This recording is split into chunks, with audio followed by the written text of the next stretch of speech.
Так, народ, поговоримо про мій станочок, про його модернізацію. Так, перше, я переточив оцей шків, з великого переточив на маленький, підняв обороти йому. Не можу сказати точну кількість оборотів, але піднялося не так прилічно. І що в мене вилізло? Дуже цікавий факт. От в мене ось такий хліпенький підручник тут. Він дребіжить. На малих оборотах отут точити вже неможливо було з цього краю. Но коли я поклав великі обороти, в мене жорсткість та сама хренова лишилась тут, але в мене почало точити і перестав дребіжати різець.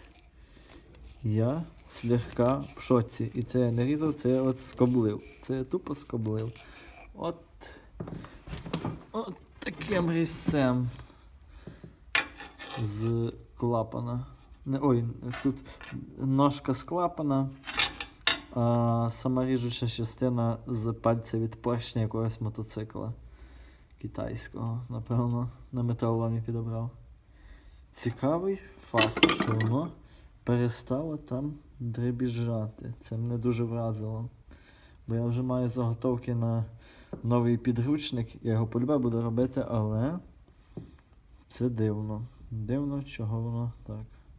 Я думав, що воно наоборот буде тут, де мала жорсткість, ще більше дребіжати, так стрімно буде, але ні. Все чітко. Грає. От світло я зробив теж на кнопочці. Така приборка у мене. Собі чик-чик. Світло вирубається. Реверс, стоп, все працює. Отак. Ще один цікавий момент. В самопальному станкостроєнні. Сплив. Так що, коли щось будуєте і у вас щось не виходить, не розчаровуйтесь, а пробуйте далі, модернізуйте і все у вас вийде. Чітко, в натурі класно. Буде все працювати. От так. Оцей станок я планую для великогабаритних речей використовувати, а товариша станок для більш акуратних і точних ніжних речей. Ось такий мій станочок, хто ще не бачив. Так і живемо. Добре. Ще щось буде свіжого, будемо знімати.